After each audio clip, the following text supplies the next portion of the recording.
Hello friends. आप सभी को कॉकरोच से डर लगता है? भाई मुझे तो बड़ा डर लगता है। जहां पर भी कॉकरोच नजर आ जाता है ना तो उसको देखते ही बड़े अजीब से फीलिंग्स होने लगते हैं। आप सभी ने कॉकरोच थ्योरी के बारे में सुना है क्या? ये जो थ्योरी है ये गूगल के सीईओ सुंदर पिचई ने खोजी थी। आप सोच रहे होंगे कि आखिर ये कॉकरोच थ्योरी क्या है, तो आपकी ये जिज्ञासा यही खत्म हो जाती है। आज के इस वीडियो में मैं आपको यह बताऊंगी कि कॉकरोच थ्योरी क्या होती है, और इसके बाद यकीनन आप न केवल कॉकरोच से डरना बंद कर देंगे बल्कि अपने जीवन में भी मनचाही सफलता प्राप्त करेंगे।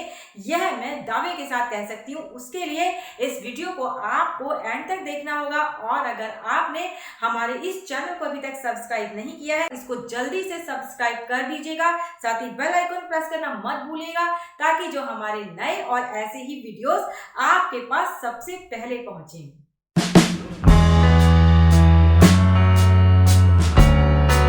कॉकरोच थ्योरी सुंदर पिचई ने इस तरह से खोजी कि एक बार वे एक रेस्टोरेंट में गए और वहां पर उन्होंने वेटर से कुछ खाने के लिए मंगाया। अचानक से एक कॉकरोच आया और वो एक लेडी के ऊपर बैठ गया। अब कॉकरोच को देखते ही हम सबकी क्या हालत होती है तो हम सब बहुत अच्छी तरह से जानते हैं। तो उसी तरह से वो लेडी भी बड़ी बुरी तरह से चिल्लाई, और इसके साथ ही जो कॉकरोच था वो फिर वहां से उड़कर दूसरी जगह पर बैठ गया। अब वो और बुरी तरह से चिल्लाई, और उसके बाद जैसे उन्होंने अपने हाथों से इधर उधर झटका, अब उसके बाद वो किसी दूसरे व्यक्ति पर जाकर बैठ गया। अब वो भी बुरी तरह से चिल्लाने लगा, अरे कॉकरोच कॉकरोच भगाओ इसको, हटाओ यहाँ से। तो इसी तरह से वो कॉकरोच फिर उस स्थान से हटा और दूसरी जगह पर बैठ गया।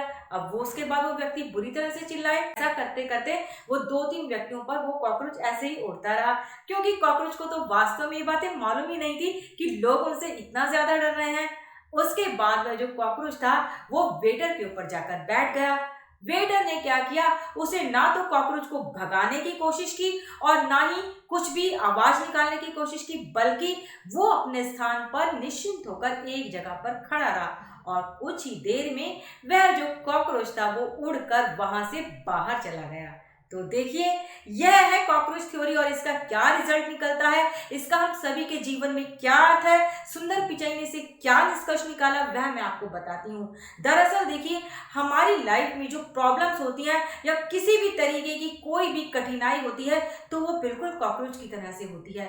अगर हम उस पर ओवर रिएक्ट करना शुरू कर देते हैं ना तो वो फिर उसके बाद और बड़े रूप में आकर हमारे पास बैठ जाती है, फिर हम और दोगुने तरीके से चिल्लाते हैं, लेकिन वो जो कठिनाई है वो कम नहीं होती। इसके बजाय अगर कठिनाई आने पर हम चुपचाप और शांत होकर यह सोचने लगते हैं कि किस तरह से उसे दूर किया जाए, तो कई बार वह जो समस्या और कठिनाई होती है अपने आप ही उस कॉकरोच की तरह से उड़ जाती है और हमारे जीवन से बाहर निकल जाती है। वहीं अगर हम उस कॉकरोच को देखते ही बुरी तरह से घबरा जाते हैं, चिल्लाने लगते हैं, तो उसके बाद एक के बाद एक बहुत सारी जो प्रॉब्लम्स हैं वो हमारे जीवन में आने लगती हैं।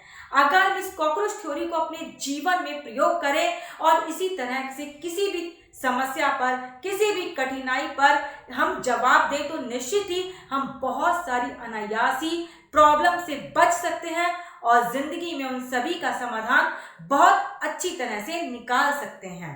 सुंदर पिचई ने अपनी इस कॉकरोच थ्योरी से यह भी बताया कि दरअसल जो कॉकरोच होता है वो लोगों को परेशान नहीं करता, बल्कि कॉकरोच के आने से लोग जो असमर्थता फील करते हैं, जो परेशानी फील करते हैं और अपने आप को जो असहजता महसूस करते हैं, वो वास्तव में उन्हें ज्यादा बड़ा लगने लगता है, और उस समय जो कॉकरोच का अस्तित्व होता है वो तो बहुत ही छोटा हो जाता है। अगर इसी तरह से समस्याओं के आने पर या कॉकरोच के आने पर हम घबराएं ना, असहज ना हो, तो हम हर जगह पर जीत और कामयाबी को पा सकते हैं। उम्मीद करती हूँ कि इस वीडियो को देखने के बाद आप सभी केवल कॉकरोच से डरना ही बंद नहीं कर देंगे, बल्कि कॉकरोच के आने पर या जो भी प्रॉब्लम्स हमारी जिंदगी में आ रही हैं उन पर भी ओवर रिएक्ट करना बंद कर देंगे, और शांत दिमाग से पूरे धैर्य के साथ यही सोचेंगे कि किस तरह से इनको दूर किया जा सकता है। और ऐसा करने से जब हम ठंडे दिमाग से सोचते हैं तो कई समस्याएं तो कॉकरोच की तरह से अपने आप ही फुर से उड़ जाती हैं। उम्मीद करती हूँ आपको यह वीडियो पसंद आया होगा। मैं जल्दी ही मिलती हूँ आपसे किसी नए विषय के साथ।